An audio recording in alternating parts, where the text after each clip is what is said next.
What does a polished look mean to you?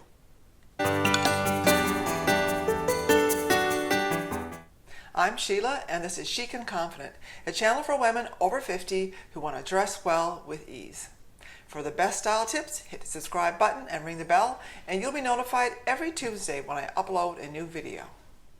In this video, I'm going to show you one of the main elements in attaining a polished look. When I speak of polished, I'm referring to an image that sends a message of professionalism, confidence, and competence. A polished look is attained when all of the pieces of an outfit work well together, the proportions, the shapes, and the colors.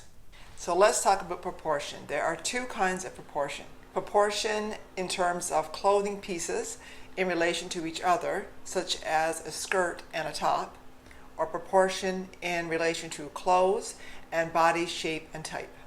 Because we're all different heights, shapes, and widths, to get a polished look, we need to find pieces that are compatible with our body shape. You're probably very familiar with different body shapes, such as a triangle, inverted triangle, and rectangle. But bodies are also different when it comes to vertical lines. So for example, two people the same height and weight, one could have a short waist and the other person could have a long waist. So their height is distributed differently, which means when they choose clothing, the length of the clothing needs to be different.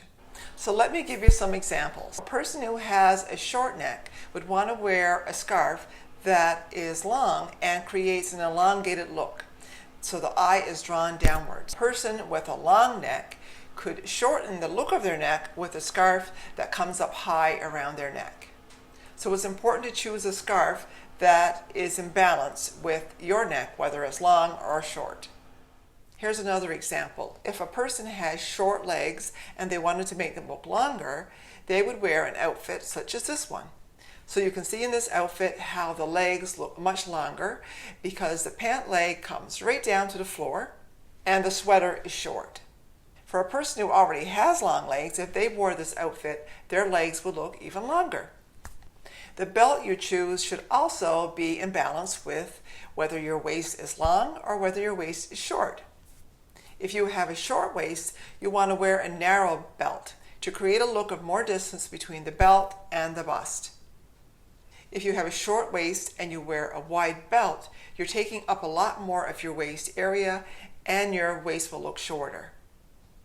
I use something with my clients called the Fashion Fit Formula, which takes into consideration all your vertical measurements and then gives you a computerized readout of where your best lines are. So for example, the best length of your necklace, the best length for your skirt, the best length for your sleeves, whether they're long, 3/4, or above the elbow.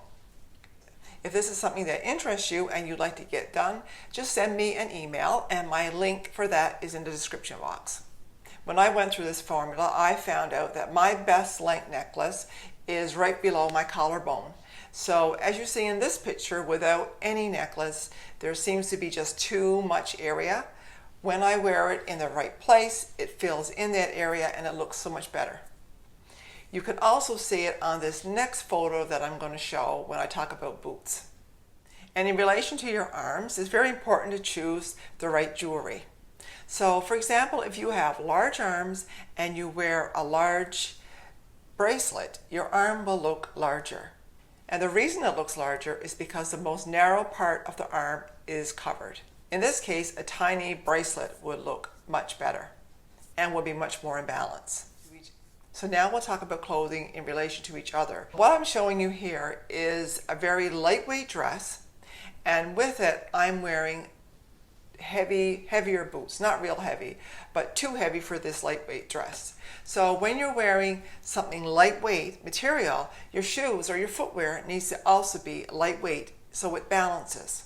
The same is true if you have a lot of weight on top, you're wearing a coat, you're wearing hats, scarves, you also need your footwear to balance. As you can see in this photo where I'm wearing boots, I'm not wearing a necklace. And in the photo where I'm wearing shoes, I am wearing a necklace. And you can see how that fills in so much better. That's the beauty of knowing where to place your necklace, where to place your belt, and where your skirts, your tops, your sleeves should all end. I hope you found these tips helpful, and if you'd like to keep in touch, you can follow me on Twitter, Instagram, Facebook, and Pinterest. Thank you for watching, and if you've enjoyed this video, give it a thumbs up and keep on styling.